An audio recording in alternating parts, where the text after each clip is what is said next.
So this is interesting coming out of Nova Scotia. Back in 2020, it's actually 4 years since the mass shooting in Nova Scotia.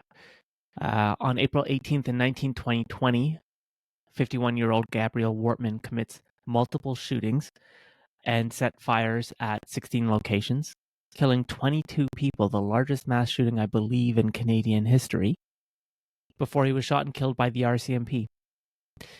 Now, Wortman's killing spree went across 4 different cities in Nova Scotia. And the weapons he used were all illegally purchased or illegally obtained. What's really interesting about this, not interesting, what's really tragic about this shooting is that domestic violence played a role. Following RCMP confirmation that the attacks were preceded by an attack of domestic violence, women's rights advocates said the rampage highlighted a broader problem of domestic violence in Canada, as well as potential warning signs for future violent behavior and public threats. Citing eyewitness reports, Wortman's behavior and ways of controlling his partner, domestic violence experts called for the passage of coercive control laws in Canada. Now, for those that may not know, a lot of intimate partner violence also relies on the threat of using force against the individual. Now, here's something to consider, I think, if most don't know. I think personally that most intimate partner violence acts go unreported. I think that if we look at statistics, it probably doesn't do true justice in terms of the widespread impact of intimate partner violence.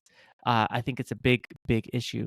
So what the government does is it actually produces a report called the Turning the Tide Together, the final report of the Mass Casualty Commission, with an executive summary and findings. What's really interesting about this report is that it actually goes on to describe domestic violence as an epidemic. And now, epidemic is typically classified in scientific terminology as the rapid onset of a disease like, COVID-19, etc. These are epidemics. Sorry, no, that's a pandemic. Epidemic is the rapid onset of disease to a large number of hosts in a given population within a very short number of time. There are many examples of epidemics around the world. The U.S. Center for Disease Control and Prevention defines epidemic broadly as an increase, often sudden, in the number of cases of a disease above what is normally expected in that population in that area. The term outbreak can also apply as well. So very interesting that the report considers intimate partner violence as an epidemic. Now, the reason why the report considers intimate partner violence as an epidemic is because of a few things. First, it says that there's a disproportionate impact on specific groups. There are economic disparities that affect specific groups more than others. And then there's the intensification during the pandemic. The report notes that during COVID-19, the pandemic has globally intensified rates of gender-based violence, suggesting that such crises exacerbate existing vulnerabilities and inequalities, thereby worsening the epidemic.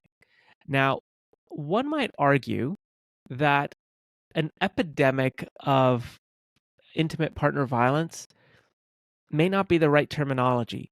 Personally, I don't know if there's a sudden onset of intimate partner violence because, as I mentioned before, I think a lot of it goes unreported. There's a lot of shame, there's a lot of guilt, there's a lot of fear for coming forward to the police and authorities when it comes to intimate partner violence. So I don't know if epidemic is the right word to use. Perhaps it's underestimated could be a better use of terminology.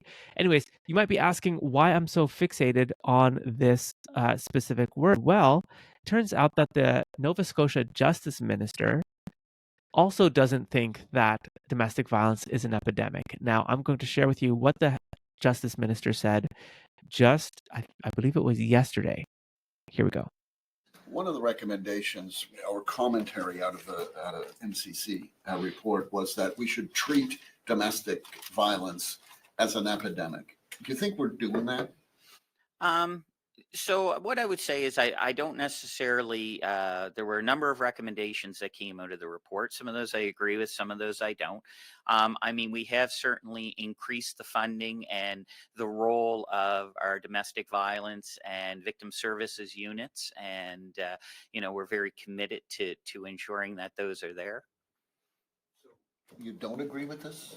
Well, so I guess to be, no, I don't, because I think that an epidemic you're seeing it everywhere all the time. I don't think that's the case. I think, personally, I think that this was an issue and is an issue, but,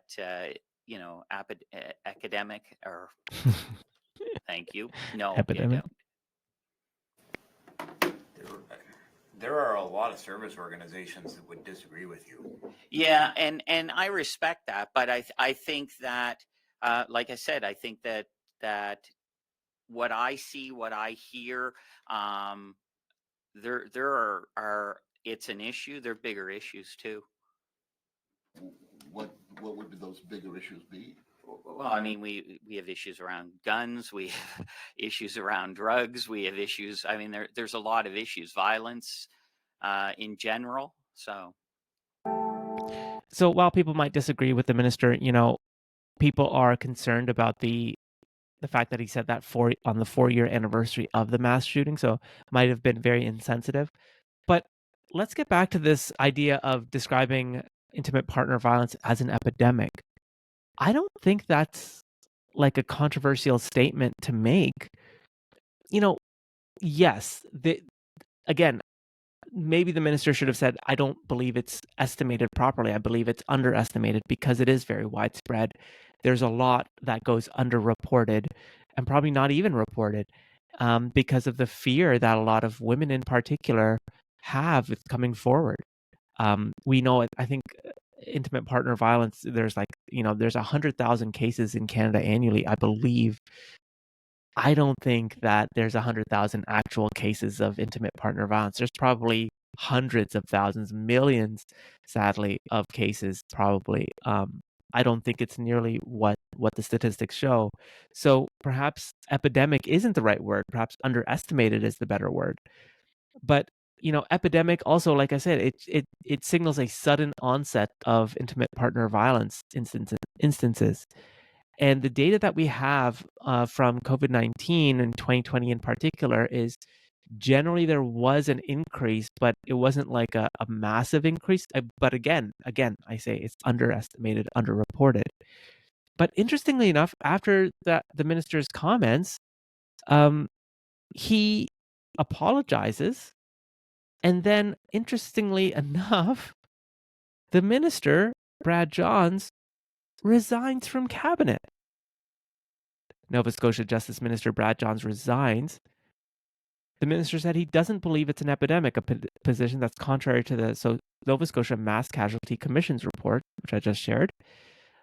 Johns apologized for his comment on Thursday afternoon and subsequently contacted several women's shelters across the province to personally apologize. Houston said domestic violence is an issue his government takes very seriously, Houston being the premier. More to come. So still waiting for more on that. But I don't think that the minister should have necessarily apologized or resigned. I mean, maybe the anniversary might have been not the right time, but I still think that we have to be able to debate these topics and talk about them in a very open manner. We have to also remember that interest groups are also interest groups for a reason. And I'm not saying that, women's shelters and women's rights groups are purposely trying to mislead the public on intimate partner violence. No, not at all. I think that, again, it is very much underestimated and underrepresented in the stats. But when we say epidemic, we have to be very, very clear in how we're defining that, and with statistics to back that up and data to back that up. I went through the report. There's not enough data, I would say, to